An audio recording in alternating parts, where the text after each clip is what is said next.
The first horror films were seen as surreal, disturbing pieces that blended many different art forms reconstructed on the new medium that would eventually be the One Ring to rule them all. They drew on the influence of expressionist painters and spirit photographers of the 1860s.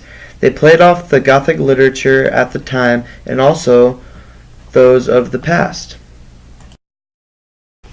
This was also a huge time for ghosts and spirits. People of pre-cinema loved seeing the pictures of ghosts, so naturally, when ghosts were captured in films and moving, people went crazy. One of the first horror films, such as this Dancing Skeleton video, were referred to as spook tales and eventually was termed as horror.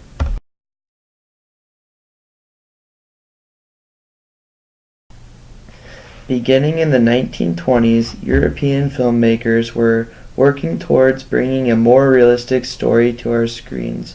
Right around the time Nosferatu was created in 1922.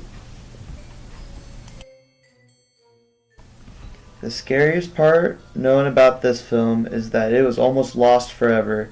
The makers of this film basically copied the book Dracula, and when the widow of Bram Stoker, the man who wrote Dracula, found out that her husband's work had been essentially stolen, she ordered all the copies to be destroyed.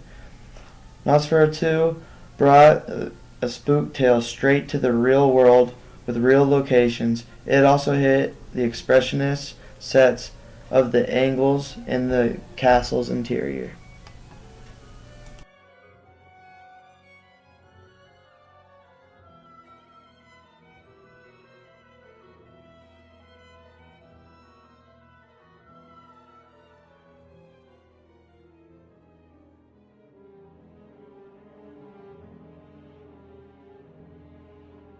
Nosferatu is also considered the greatest silent horror film of cinema history.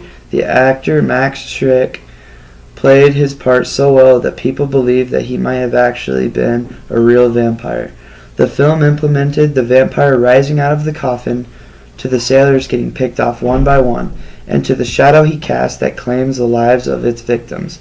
The film was also responsible for the pale, hairless face of the vampire.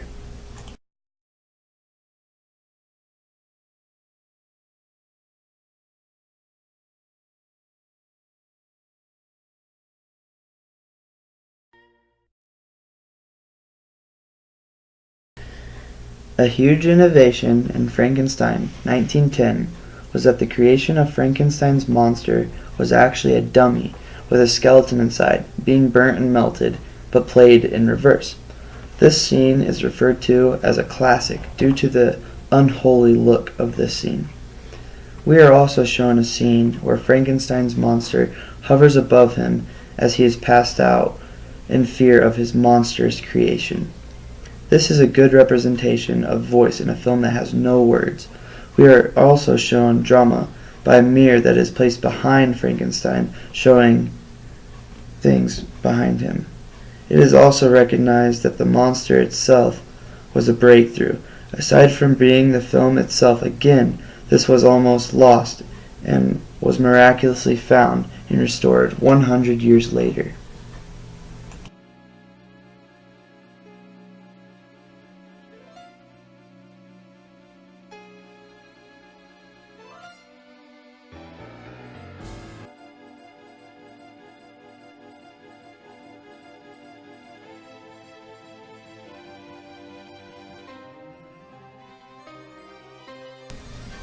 Overall, these horror films were the closest things we could get to someone's nightmares.